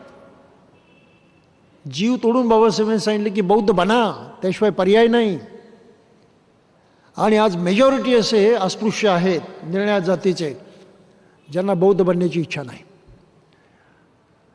बाबासाहेबांच्या जाती जन्मलेल्या महाराणांना सुद्धा नाही. म्हणायचं झालं ऐकायचं नाही बाबासाहेबांचं, फक्त जय जय काय करायचं. आता 125वी जयंती ती खूप नाचतील, खूप धिंगाणा करतील. नुसता हा शो आहे, नुसता दिखाऊपणा आहे, नुसता वेस्ट ऑफ टाईम आहे, वेस्ट ऑफ लाईफ आहे. बाबासाहेबांशी त्यांचा काडीचा संबंध नाही. हे थोडंसं आपण लक्षात घेतलं पाहिजे. तर हे पहिली गोष्ट बुद्धानं सांगितले, काम वासना माणसाला करू देत नाही. आणि मनुष्य करायला लागला मेडिटेशन म्हणजे कुठपर्यंत जाऊन पोचतो ते आपण थोडक्यात लक्षात घेतलं. दुसरी एक दिक्कत आहे द्वेष, त्यामुळं करत नाही, इच्छा होत नाही. तिसरी एक गोष्ट आहे, त्याला हा पालीमध्ये म्हटलं आहे ध्यानमिद्ध, म्हणजे आळस आणि तंत्री. मेडिटेशन का करायचं नाही तर आळस, जाऊ दे कुठे वेळ आहे, आळस. आणि एक प्रकारचा आपला मूड असतो, त्याला तंद्री म्हणतात. आपल्या त्या मूडमध्येच राहायचं आणि टाळत राहायचं. कुठे वेळ आहे, कशाला जायचं, कशाला करायचं, जाऊ दे, आपल्याला नको, ही अशा प्रकारची जी काही भावना आहे तो आळस आहे. आळस याचं दुसरं नाव आहे बेजबाबदारपणा, इरिस्पॉन्सिबिलिटी. You are irresponsible. आपली जबाबदारी यायला आपण तयार नाही, आपल्या चांगलीची काळजी करायला आपणच तयार नाही. ही त्यातली फार मोठी अडचण आहे. म्हणजे किती भयंकर अज्ञान आहे ते पहा, किती भयंकर, की आपल्या स्वतःचं चांगलं पाहण्याचीच माणसाजवळ ताकद नाही, इतकं त्याचं मन बिघडून गेलं असतं. त्या आळसामध्ये, त्या तंद्रीमध्ये, त्या मूडमध्ये. त्याला व्यवहारामध्ये मूड म्हणतात. पाळी इथे शब्द वापरला आहे तंद्री. आता तो कळत नाही मराठीमधला शब्द, म्हणजे इतकं मराठी आमचं चांगलं झालं आहे, मराठी शब्दही कळत नाहीत. परंतु मूड म्हटल्यावरती ताबडतोब कळतं. काही असो, आपण ते शब्द वापरू, काय बिघडतं आपल्याला. तर आळस आणि तंद्री, कशाला जा, मग ते दीक्षाभूमीला क्लास 9 वाजता सुरू होतो, मी तर 9 वाजता उठतो, मग कसं काय जाऊ, लवकर कशाला उठू, ह्या साऱ्या भानगडी आहेत ना. आणि लवकर उठायचं तर लवकर झोपावं लागेल, मग ते सिरियल कोणी बघायचे, ती गाणी कोणी ऐकायची, तो टाईमपास कोणी करायचा, त्या गप्पा कोणी मारायच्या. कुणी सांगावं की गप्पा मारण्यातून माणसाला काय मिळतं. तासन तास बोलत राहतात, कुठून सुरुवात केली त्याचा पत्ता नाही, कुठे संपलं त्याचाही पत्ता नाही. इतका वेळ वाया घालवतो मनुष्य. ही तंद्री आहे, हा मूड आहे. आणि अशी अवस्था असल्यामुळं लोक येत नाहीत. तर हे माणसानं ओळखलं पाहिजे की मी आळस करतोय, एखाद्या मूडमध्ये आहे का, नाही, ते बाजूला ठेवलं पाहिजे. ती मनाची कमजोरी आहे, मला गेलंच पाहिजे, केलंच पाहिजे, तेव्हा तो करायला लागतो. म्हणून तिसरी अडचण आहे आळस आणि तंद्री. चौथी अडचण आहे शंका आणि गोंधळ. काय मेडिटेशनचा उपयोग आहे, काय होणार आहे त्याच्यामधून, नुसता टाईमपास आहे, असं म्हणून मनुष्य तिकडे दुर्लक्ष करतो. मग मेडिटेशन तर बाकीच्या धर्मातही आहे, मग बौद्धांचंच काय केलं पाहिजे, हे आणखी शंकाच आहेत. अगदी बुद्ध धर्मावरती पुस्तकं लिहिणाऱ्या लोकांत शंका आहेत. मागे ती माहिती मी सांगितली होती की माझे एक मित्र आहेत, त्यांनी आर्य अष्टांगिक मार्गावरती ग्रंथ लिहिला, असं भलं मोठं पुस्तक लिहिलं, आर्य अष्टांगिक मार्ग. आणि एक दिवस मला विचारतात, का हो बंदेजी तुम्ही ते मेडिटेशन वगैरे करता, खरंच त्याचा काही उपयोग आहे का. म्हटलं कमाल. अरे साहेब, तुम्ही तर लिहिलं त्या मेडिटेशनवरती, ध्यान समाधी याच्यावरती तुम्ही तुमच्या ग्रंथात लिहिलेलं आहे, ते कसं काय लिहिलं. नाही, ते पुस्तकात पाहून लिहून टाकलं म्हणे. आहे का काही जबाबदारीची जाणीव, काही घेणं देणं नाही. हे अशी पुस्तकं बाहेर आपल्याला खूप पाहायला मिळतील, खूप. जेव्हा या लोकांच्या संपर्कात मी येतो आणि त्यांना विचारतो तेव्हा मग उघडे पडतात. विपස්සना नाकारले. ते एक मोठे लेखकच माझ्याकडे आले पुस्तक घेऊन, हां मंदिरजी माझं पुस्तक वाचा, फार महत्त्वाचं आहे. दुसऱ्या एका पुस्तकामध्ये लिहिलं एका लेखकानं, भिक्षूंनी विपස්සना करू नये, कोणाला शिकवू नये. हा प्रकार आहे. संपर्कात आल्यावरती त्यांना विचारलं की समाधी कशाला म्हणतात, माहीत नाही. आनापानसती काय माहीत नाही. मनाच्या कमजोरी काय आहेत माहीत नाही. अरे तुम्हाला माहीतच नाही, त्या फंदामध्ये पडला कशाला. हा असा सारा प्रकार आहे. म्हणून अशी खूप पुस्तकं बाजारामध्ये आहेत अशा अज्ञानी लोकांनी लिहिलेली, की त्यांना खरंच काही माहिती नाही, परंतु ते लिहितात आणि हे माणसाचं बुद्धिभेद करतात. बाबासाहेबांनी इथे विपස්සना सांगितले, हे प्रकरण आपण पाहतो याच्यामध्ये. आणि PhD झालेले लेखक म्हणतात बाबासाहेबांनी विपස්සना नाकारली. बरीचशी पुस्तकं बाजारामध्ये आहेत. ते किती अज्ञान आहे ते पहा. हे बाबासाहेबांनी लिहिलेलं कळण्याची तरी अक्कल आहे का, बोलायचं झालं तर. त्यांनी काय लिहिलं हे कळण्याचीच अक्कल तुमच्यामध्ये नाही, तर तुम्ही काय बाबासाहेबांच्याबद्दल लिहिता. एवढं अडाणी पण आहेत. म्हणून मनुष्य मेडिटेशन का करत नाही, त्याचीही 5 कारणं आहेत. कामवासना निर्माण होते, वासनेच्या मागे धावतो म्हणून मेडिटेशन करत नाही. दुसरं द्वेष, नकारात्मक भावना असते म्हणून मेडिटेशन करत नाही. तिसरं आळस आणि तंद्री आहे. चौथं एक कारण आहे अतिउत्साह, गडबड, धावपळ, हे करू का ते करू का ते करू, अस्थिर. म्हणजे अस्थिरता हे चौथं कारण आहे की मनुष्य अस्थिर असतो. काय करू त्याला कळतच नाही. इकडे धावेल, तिकडे धावेल, इकडे कळेल, हे कळेल, तिकडे सगळीकडे धावतच राहील. पुढे काय, काहीच नाही. म्हणून अस्थिरता हे चौथं कारण आहे. आणि शंका हे शेवटचं कारण, त्याला कुशंका म्हटलं. तर 5 कारणामुळं तो मेडिटेशन करू इच्छित नाही. बाबासाहेब याच्यामध्ये दिलेली माहिती आहे. आणि मग कायेची आणि वाचेची शुचिता म्हणताना त्यांनी म्हटलं आहे, हे फार महत्त्वाचं आहे. मग हे सांगितल्याप्रमाणे थेरपी, मनामधून हिंसा काढून टाकायची असेल तर तो भाव निर्माण झाल्यावरती जे काही आपण करतो कृत्य, ते कृत्य थांबवायचं. करायचं थांबवलं की मनातली ती भावना कमी कमी होत जाते. ही थेरपी आहे. आणि या थेरपीप्रमाणे त्यांनी म्हटलं आहे की कायशुचिता, मनाची शुद्धी कशी होते, म्हणजे शरीराची शुद्धी कशी राहते, तो हिंसा करत नाही, चोरी करत नाही, कामवासना करत नाही, यापासून दूर राहतो. वाचेची शुद्धी कशी, आपण 4 प्रकारची वाचा बघितली, त्याप्रमाणे बोलतो, वाचेची शुद्धी होते. आणि मनाच्या शुद्धीमध्ये लोभ आणि ईर्ष्या ओळखायला लागतो. लोभ कशाला म्हणतात, कामछंद कशाला म्हणतात, द्वेष कशाला म्हणतात, आणि त्यापासून तो दूर राहण्याचा प्रयत्न करतो. हे बाबासाहेबांनी इथे लिहिलेलं आहे. आणि या 5 प्रकारच्या दुर्बलता त्यानं सोडल्या तर तो चांगली साधना करू शकतो. त्यामध्ये तो स्थिर होऊ शकतो. आणि त्याचमध्ये तो स्थिर झाला की मग तो प्रत्यक्ष विपස්සना करायला लागतो, प्रत्यक्ष ध्यान साधना करायला लागतो. आणि त्याला लाभ होतो.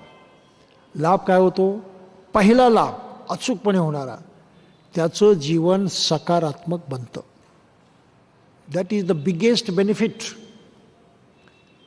सकारात्मक बनलं, पॉझिटिव्ह बनतं लाईफ. आणि पॉझिटिव्हिटी ही नेहमीच सुख निर्माण करणारी गोष्ट असते. ही विश्वातली तत्त्व आहेत, वैश्विक तत्त्व आहेत, युनिव्हर्सल प्रिन्सिपल्स आहेत. Negativity create suffering and ruins one. नकारात्मकता दुःख निर्माण करते आणि नाश करते. सकारात्मकता, पॉझिटिव्हिटी ही विकास करते आणि परिपूर्णतेस पोचते. त्यामुळं सकारात्मकता डेव्हलपिंग फोर्स आहे, नकारात्मकता डिक्लायनिंग फोर्स आहे.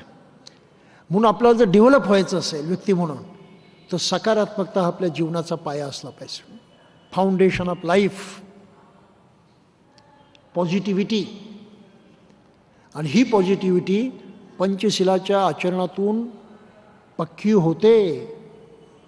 त्यामुळे ते नियम नाहीत, फालतू गोष्टी नाहीत. बुद्धानं काय भलतं शिकवलं ही भानगड नाही. बुद्धानं माणसाचा पाया भक्कम करण्यासाठी त्या गोष्टी सांगल्या की सकारात्मक पाया बनवा. That will help you. म्हणून या सकारात्मक गोष्टींचा पाया जर पक्का झाला तर मग मनुष्य खऱ्या अर्थाने साधना करतो. कशी, ते बाबासाहेब इथे सांगितले विपसनेबद्दल.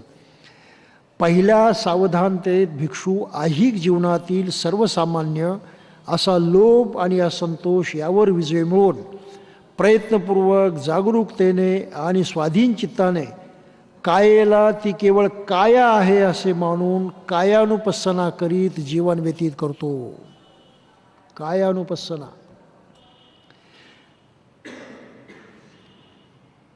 वेदनांना, फिलिंगला त्या केवळ वेदना आहेत असे मानून वेदनानुपස්සना करीत जीवन व्यतीत करतो. चित्त हे चित्त आहे असे मानून चित्तानुपස්සना करीत जीवन व्यतीत करतो. चित्तात होणारे विचार म्हणजे धर्म हे केवळ चित्त धर्म आहेत असे मानून धर्मानुपස්සना करत असतो. प्रयत्नपूर्वक जागरूकतेने आणि स्वाधिक चित्ताने अशातून तो विपස්සना करतो. म्हणून विपස්සना बाबासाहेबांनी सांगितली ती इथे त्यांच्या ग्रंथामध्ये. हे मुद्दाम लक्षात ठेवा. आणि हे सांगितलं त्यांनी भाग 3, त्यातलं प्रकरण 1, धम्म म्हणजे काय, जीवन सुचिता राखणे म्हणजे धम्म, या प्रकरणात त्यांनी विपස්සना सांगितलेली आहे. आता लेखकांना हे जर कळलं नसेल, त्यांना समजलं नसेल, त्यांनी वाचलं नसेल, त्यांना काय बोलायचं? बाबासाहेबांच्या नावाने एवढा खोटेपणा करतात. खूप लोक खोटेपणा करतात. हे त्यातलं एक फार मोठं एक्झाम्पल आहे की किती खोटेपणा मनुष्य करतोय. आणि त्यांचंच नाव घेत, त्यांचा जय जय काय करत, बाबासाहेब की जय, प्रत्यक्षात खतम. हा असा उलटा मामला आहे. काही असो, या पंचशिलाचं महत्त्व बाबासाहेबांनी इथे मांडलेलं आहे की 3 प्रकारचे घात आहेत. माणसाच्या जीवनामध्ये नकारात्मकता आली की घात होतात. काय घात होतो? तो जीव हिंसा करतो, चोरी करतो, कामभोगासंबंधी मिथ्याचार करतो, असत्य बोलतो, निंदा, कटुभाषण, व्यर्थ बडबड हे करतो, नकारात्मक जीवन जगतो. पायाच जीवनाचा बदलला, बेसिसच बदललं, फाउंडेशन बदललं, तो सुखानं कधी जगू शकणार नाही. कधीच. घात झाला त्याचा. बाबासाहेबांनी इथे म्हटलं की माणसाचा घात झाला, तो स्वतःचा घात स्वतः करून घेतो. चित्तघात कोणत्या प्रकारचे? तर मनामध्ये ते विचार येऊ देणं, मागे बघितल्याप्रमाणे. लोभ आणि दुष्टपणा हे चित्ताचे घात आहेत.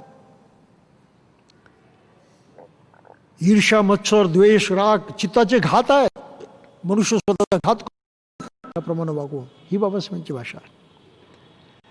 आणि दृष्टीघातमध्ये जे आहे ते सरळ समजत नाही, सदाचाराला सदाचार म्हणत नाही, दुराचाराचं कौतुक करतो, काल्पनिक गोष्टीवरती विश्वास ठेवतो, देव आहे तो स्वर्ग देईल, त्याचं हे केलं तर मला हा फायदा होईल, देवाच्या नावाने मेलो तर स्वर्ग मिळेल, वाहवत गेला. त्याच्या चित्ताचा घात झाला, त्याच्या मनाचा घात झाला, दृष्टीचा घात झाला. तो त्यामधून वाचू शकत नाही. आणि याच्या उलट जो वागतो त्याचा लाभ होतो.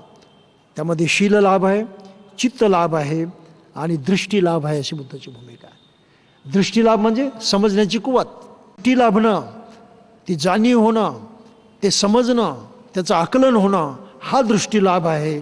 आणि त्यामधून शीलाचाही लाभ होतो, चित्ताचाही लाभ होतो आणि त्या मनुष्य दुःखमुक्तीच्या मार्गावरती पुढे पुढे जात राहतो. त्यामधून त्याचं जीवन पूर्ण होतं, त्याशिवाय होत नाही. मग जीवन पूर्ण होतं म्हणजे नेमकं काय होतं, तर ते आपण पुढच्या वेळेस बघू. आता आपल्याला तेवढा वेळ नाही. त्यामुळे पुढचं आपलं प्रकरण आहे जीवनात पूर्णता साधणे म्हणजे धम्म. प्रत्येक माणसाला पूर्ण व्हायचं आहे. एखादं फुलाचं झाड वाढलं, जेव्हा त्याला फुलं येतात तेव्हा आपण म्हणतो पूर्ण झालं, परिपूर्ण झालं. एखादं फळाचं झाड वाढलं, त्याला फुलं आली, फळ आलं, आपण म्हणतो पूर्ण झालं, झाडाची वाढ पूर्ण झाली. मनुष्य जन्मास आला, तो लहानाचा खाऊन पिऊन मोठा झाला म्हणजे पूर्ण झाला का? पूर्ण नाही झाला. जसं अगोदर दुःखाचं जीवन जगत होता तसं आजही जगतो आहे, पूर्ण नाही झाला. शरीरानं वाढला पण तो शरीरानं जगत नाही ना, मनही आहे. हे आणखी एक फार मोठी पॉवर त्याच्याजवळ आहे. त्याचं काय? ते अजिबात वाढलं नाही, त्याचा विकासच झाला नाही. आणि त्याचा विकास फक्त सकारात्मकतेतून होऊ शकतो हे त्याला कधी कळलं नाही. म्हणून तो नकारात्मकतेतून होणारे जग असं आहे, खोटं बोलल्याशिवाय जमत नाही, असं असं वागल्याशिवाय जमत नाही, नाही तर आपलं नुकसान होतं, यामध्ये तो कायम वाहवत गेला. नकारात्मक जीवनात कधी तो सुखी होऊ शकत नाही. म्हणून जी माणसं वयस्कर झालेली आहेत, 60-70 वर्षांची, त्यांच्याशी बोला कधी आणि 2 प्रश्न त्यांना विचारा. आपण आपलं जीवन सुख समाधानं जगलात असं तुम्हाला वाटतं का? आता तुम्ही परिपूर्ण झाला असं तुम्हाला वाटतं का? कोणाची हिंमत होणार नाही परिपूर्ण झालो असं उत्तर देण्याची.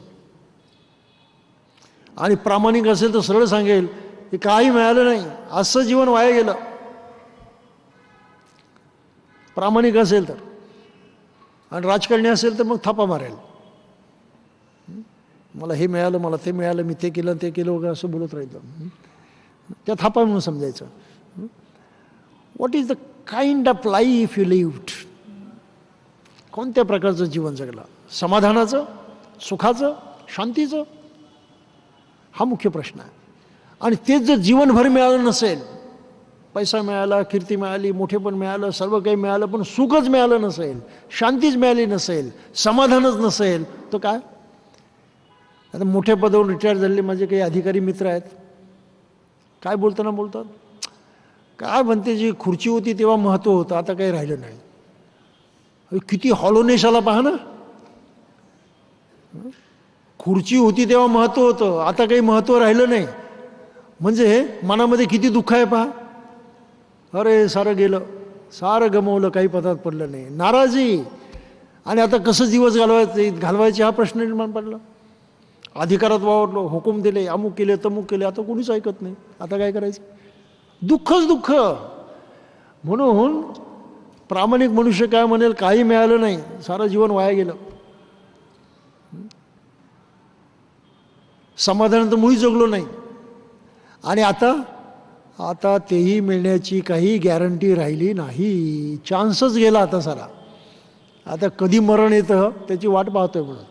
म्हणून सारी म्हातारी माणसं मरण्याची वाट पाहतात.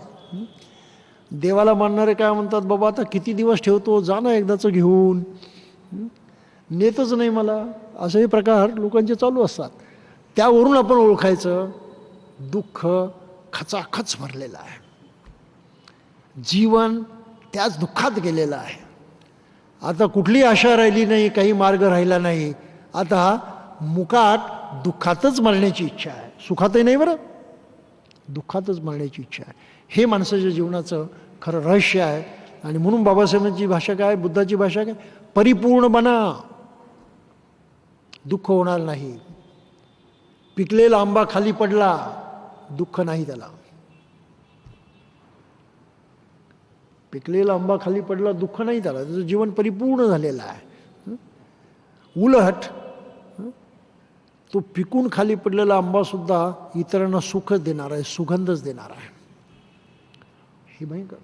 फूल उमललं, गळून पडलं, दुःख नाही त्याला. त्या जमिनीवरती पडलं तरी त्या मातीला सुद्धा सुगंध देणार आहे. काही लक्षात येतं आपल्या?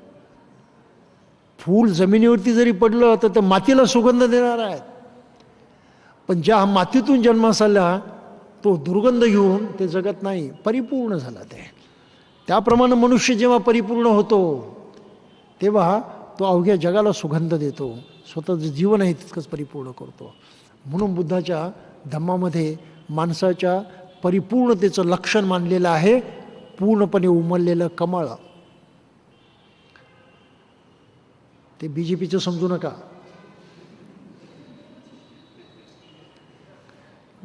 तो भ्रष्टाचार आहे. कमळ हे बुद्ध धर्मामधलं माणसाच्या उमलण्याचं प्रतीक आहे. आणि बुद्धानं कसं ते जाणलं की कमळ त्या चिखलात उगवतं.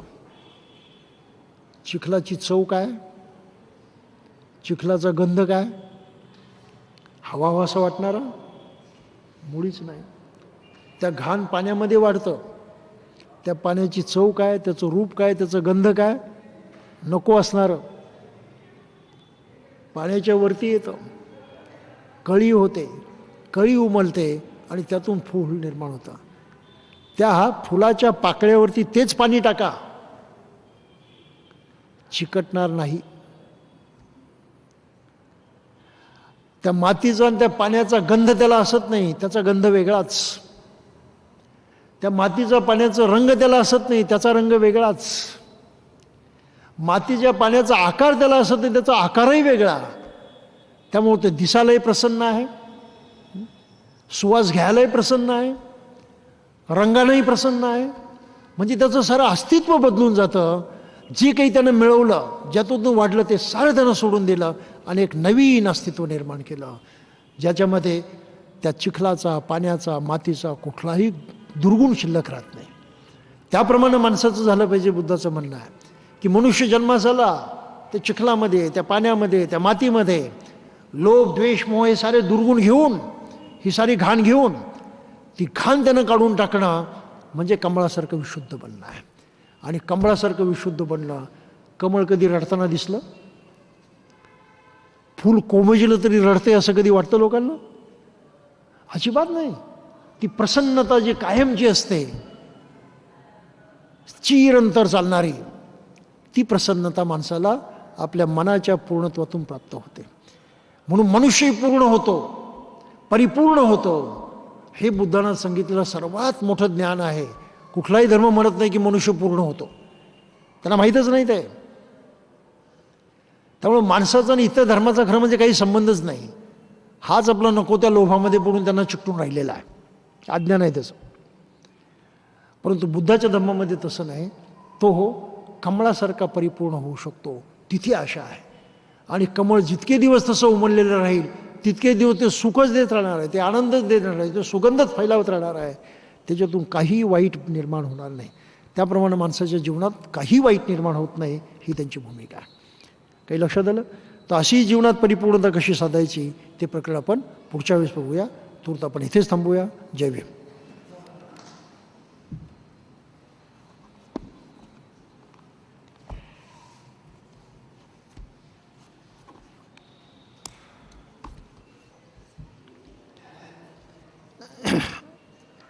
दोन महत्त्वाचे मुद्दे आहेत. बाबासाहेबांनी या देशामध्ये अस्पृश्य म्हणून अक्षरशः जनावरापेक्षाही बदतर जीवन जगणारा जो समाज होता त्यात जन्म घेतला, त्यामध्ये ते वाढले. परंतु त्यातून मगाशी तुलना केल्याप्रमाणे कमळासारखे बाहेर पडले असं म्हणता येईल. आणि त्या समाजाचा उद्धार करण्याची त्यांनी प्रतिज्ञा केली. प्रश्न फार गंभीर होता त्यांच्यापुढे. ज्यांचा उद्धार करायचा तेच त्यासाठी तयार नाहीत. कसा करायचा? ज्यांचा उद्धार करायचा तेच तयार नाही त्याला. कारण तेव्हाचा अस्पृश्य समाज हिंदू धर्माला मानत होता. आम्ही अस्पृश्य जन्मास आलो, देवानं दिलेली सजा आहे ती मागच्या जन्मातल्या पापामुळं, म्हणून त्याप्रमाणे जीवन जगणं म्हणजे त्याची सजा भोगणं आहे. आणि मग सजा योग्य प्रकारे भोगली की तो आम्हाला पुन्हा चांगला जन्म देईल. या विचारामध्ये तेव्हाचा अस्पृश्य समाज अस्पृश्य म्हणून जगण्यास धन्यता मानत होता. त्याच्याविरुद्ध बंड करत नव्हता, विरोध करत नव्हता. बाबासाहेबांना त्यांचा उद्धार करायचा होता आणि तोच असा तयार नाही, मग कसं काय करायचं? तर बाबासाहेब काय अव्वल दर्जाचे शिक्षक होते, टीचर होते, ते त्यांच्या त्या करण्यातून पाहायला मिळतं. या माणसाला जागं कसं करायचं? सभा घेतल्या, संमेलन घेतली, प्रचाराचं काम केलं, समजावून सांगणं, तरी ऐकायला तयार नाही. पटवायचं कसं? आणि मग त्यांना तेव्हा संधी मिळाली की महाडच्या म्युन्सिपाल्टीने एक ठराव केला होता की इथलं जे काही गावाचं तळं आहे ते सर्व जाती धर्माच्या लोकांना मोकळं, किंवा ते सरकारी आहे म्हणून. त्या ठरावाचा यांनी लाभ घेतला आणि मार्च 20ला त्याने तिथे सत्याग्रह सुरू केला. चवदार पाण्याचा सत्याग्रह. कशासाठी होता तो? पाणी पिण्यासाठी नव्हता. अस्पृश्य काही पाणी वाचून कोणी मरत नव्हते. त्या तळ्यातलं नाही दुसरं कुठेतरी पाणी पितच होते ना, त्यामुळे पाण्यासाठी सत्याग्रह नव्हता. बाबासाहेबांनी त्या सत्याग्रहाचं नाव ठेवलेलं आहे समता संगर. संगर म्हणजे युद्ध, समता म्हणजे समतेसाठी केलेलं युद्ध आहे. लोकांना काय समजावून सांगितलं? हे पाणी निसर्गाची देणगी आहे. प्रत्येक प्राण्याला त्याचा लाभ घेण्याचा हक्क आहे. तुम्ही नजरेनं पाहता जनावरं जाऊन तिथे पाणी पितात, पक्षी जाऊन तिथे पाणी पितात, आणि सारी जनावरं स्वच्छ चांगली आहेत असं म्हणता येत नाही. म्हशीसारखं जनावर पहा, म्हैस आपली सकाळी सोडली काय काय खात जाते ते तिचं तिला माहीत. खेड्यातल्या लोकांना फक्त ते माहीत आहे, शहरातल्या लोकांना माहीत नाही. म्हैस म्हणे बेरेट करते. आहे का बेरेट शब्द माहीत? बेरेट शब्द माहीत आहे? नाही माहीत. बेरेड याचा अर्थ आहे म्हैस सकाळी उठली, शेताकडे कुठे चरायला निघाली की रस्त्याच्या कडेला जी काही घाण असते ती खात जाते. आणि रस्त्याच्या कडेला कोण बसतं घाण करायला? आम्ही तथाकथित भारतीय लोक. आम्हाला दुसरी जागा दिसत नाही, रस्त्याच्याच कडेला. म्हणजे अजूनही या देशामध्ये प्रायमरी आरोग्य कशाला म्हणतात ते कळत नाही, स्वच्छता कळत नाही. आता मोदीने हाती झाडू घेतला होता तो कायम ठेवायला पाहिजे होतं, त्याने एक दिवसापुरता घेतला सोडून दिला एका वेळेपुरता, ते चुकीचं झालं. काही असो, तर बाबासाहेबांना हा प्रश्न पडला की ही माणसं हे जनावरं तिथे जातात, ती म्हैस पाणी प्यायला गेली की म्हैस कधीही काठावरती उभं राहून पाणी पित नाही.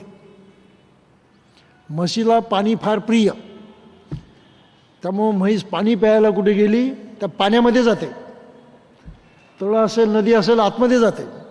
आता एवढी सारी घाण तिला लागलेली, ती आतमध्ये गेल्यावरती काय स्वच्छ पाणी राहणार आहे का? आणि मग तिथे जाऊन पाणी पिते. कुत्र्याचंही तसंच, तुरू तुरू तुरू तू चालत तो पाण्यामध्ये जातो. पाण्याच्या कडेला राहून कुत्रा कधी पाणी पित नाही. हे निरीक्षण तुम्ही खेड्यात राहिलं तर पाहायला मिळेल. शहरात काही म्हशीच नाहीत ना, आणि कुत्रे आहेत ते सारे पाळलेले, माणसाच्याच बेडवरती झोपणारे. गावातलं कुत्रं पाहणं कसं असतं ते. तर हे सारं लोकांना दिसतं आहे याने पाणी घाण होतं. बाबासाहेबांनी ते सांगितलं की पशु पक्षी ते पाणी पितात, तर तुम्हाला बंदी आहे. माझ्यासारखा स्वच्छ मनुष्य युरोपियन कपड्यामध्ये राहतो, अतिशय स्वच्छ, मलासुद्धा बंदी आहे. लोक विचार करायला लागले, याच्यात म्हणण्यात काहीतरी दम आहे.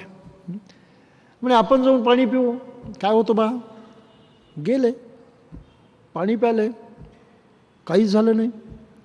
आणि लोकांची खात्री पडली की बाबासाहेब म्हणतात ते बरोबर आहे, हे बाकीचे लोक झूट आहेत, हे बदमाश आहेत, त्यांनीही आमच्या विरुद्ध कपट केलेलं आहे. बाबासाहेबांनी त्या माणसाला जागा केला. जो अगोदर विचारच करायला तयार नव्हता, देवानं केलं. बाबासाहेबांनी त्याला तयार केलं देवाच्या विरुद्ध बंड करायला. काही लक्षात येतं आपल्याला?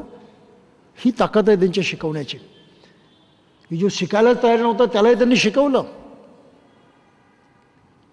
आणि तो तयार झाला. हे म्हणतात ते बरोबर आहे, आम्ही पाणी प्यालो, त्या पाण्याला शिवलो, काही झालं नाही, जसं आहे तसंच राहिलं.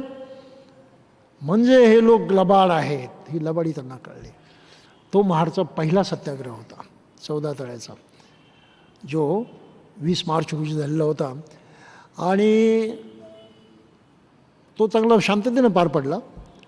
नंतर ब्राह्मणांनी 108 घागरी त्यात पाण्याच्या काढल्या, त्यातून त्यात पंचगव्य टाकलं. पंचगव्य कशाला म्हणतात माहीत आहे? पंचगव्य, क्लोरीन पावडर नाही, ते आजची फिल्टरची पद्धती नाही. पंचगव्य म्हणजे एक रसायन आहे. त्या रसायनामध्ये काय असतं? एक तर गाईचं शेण असतं, नंबर 1चा आयटम. दुसरा आयटम गाईचं मूत्र. तिसरा आयटम गाईचं दूध. चौथा आयटम दही किंवा ताक. आणि 5वा आयटम गाईचं तूप. अशा 5 गोष्टी एकत्रित मिळवायच्या आणि त्या तळ्यामध्ये त्यांनी टाकल्या आणि तळं शुद्ध झालं. मला हे म्हणायचं की आजही हिंदू बाकीचे आधुनिक फिल्टर वापरण्याच्या ऐवजी त्याच पद्धतीनं घरात पाणी शुद्ध करून का पित नाहीत? एवढं जर जालिम रसायन येतं, आणि तरीही मूर्ख माणसं पंचगव्यावरती विश्वास ठेवतात.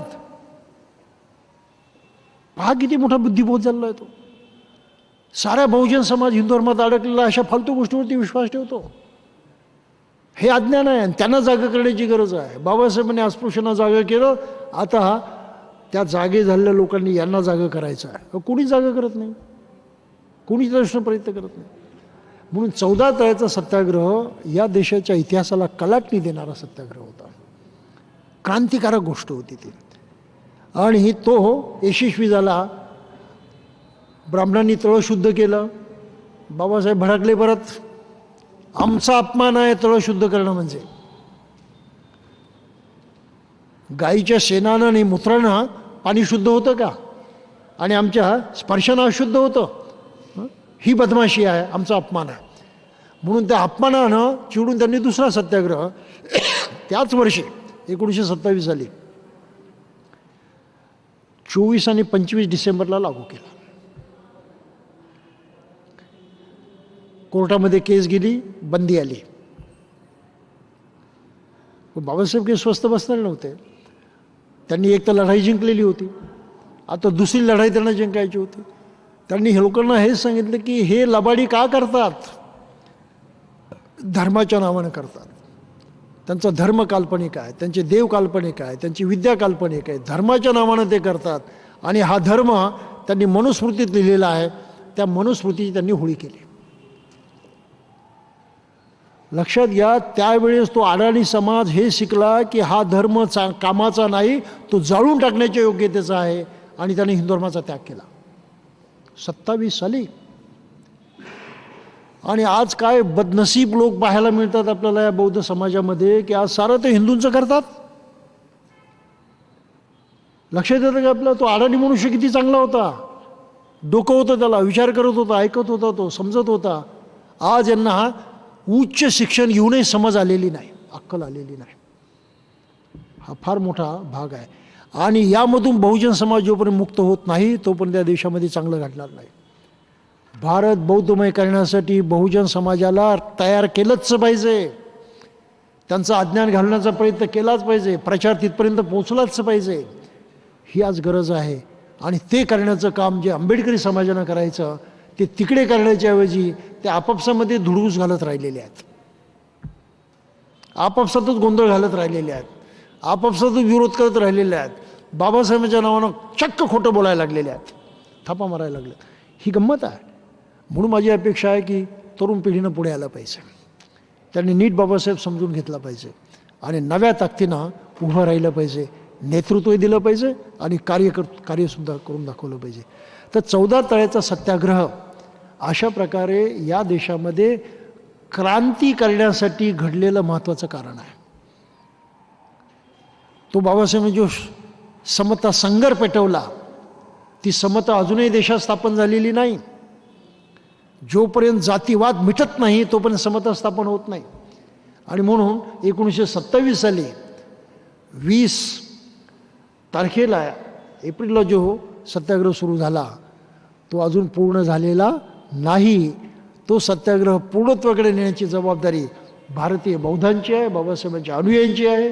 आणि ते पूर्णत्व भारत बौद्धमय करूनच होणार आहे, दुसरा कुठला मार्ग नाही. आणि हे काम कोणीच करत नाही, हे दुर्दैव आहे. तर काही असो, तो एक मोठा विषय आहे. सारे बारीक डिटेल सांगायला आपला काही वेळ नाही.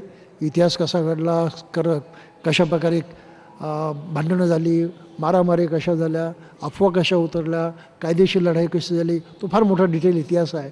त्या याच्यात जाण्याचं कारण नाही. फक्त हा एक मुद्दा लक्षात यायचा, समता संघर्ष 1927 साली बाबासाहेबांनी पेटवला, छेडला, तो अजून पूर्ण झालेला नाही. तो पूर्ण करण्याची जबाबदारी आपल्यावरती आहे. तिथे ते थांबले नाही, ते त्यांनी 1935 साली काळाराम मंदिराचा सत्याग्रह सुरू केला. माणसाला जागं करण्याचं त्यांचं ते दुसरं पाऊल होतं. अरे ज्या देवावरती अवलंबून राहिला तो सुख देतो, तो दुःख देतो, ते सारं करतो, त्याच्यापासून सारं मिळतं, त्याची पूजा करतो, प्रार्थना करतो, कर्मकांड करतो, काय कामाचं आहे? तुझ्या कोणी कामाचा नाही. म्हणून काळाराम मंदिराचा सत्याग्रह करा, नुसता जाण्यासाठी नाही यशस्वी झाला तो. पण बाबासाहेब यशस्वी झाले का? तर माणसाला त्यांनी जागं केलं. काय शिकवलं? अरे दगड आहेत, तर दगडाला पाझर फुटणार नाही, दगडापासून तो कुठल्या अपेक्षा करता कामा नये. हा दगडाचा धर्मच नको आम्हाला. आणि म्हणून मग 35 साली येवल्याला घोषणा केली की मी हिंदू म्हणून जन्मास आलो तर हिंदू म्हणून मरणार नाही. ती नुसती बाबासाहेबांची घोषणा नव्हती, त्या सभेत असणाऱ्या प्रत्येक माणसाची ती घोषणा होती. थोडक्यामध्ये त्या काळच्या समाजानं तो निर्णय केला होता की आम्ही हिंदू म्हणून जगणार नाही. मला असं एवढंच म्हणायचं आहे की आपल्या त्या आठवण आजच्या लोकांनी करावी आणि आपण कोणत्या जीवनाचं समर्थन करतो आहे, कोणत्या प्रकारचं जीवन जगतो आहे आणि हे जगून आपण आपल्या काय पूर्वजांचं नीट उपकार मानतो आहे का, की त्यांचे हे उपकार फेडतो आहेत याचा विचार करावा आणि हे कामाला लागावं. भारत बौद्धमय करण्याशिवाय दुसरा पर्याय नाही. ठीक आहे, तर आपण इथेच थांबूया. वंदना घेऊन अंतिम आपण समाप्त करू.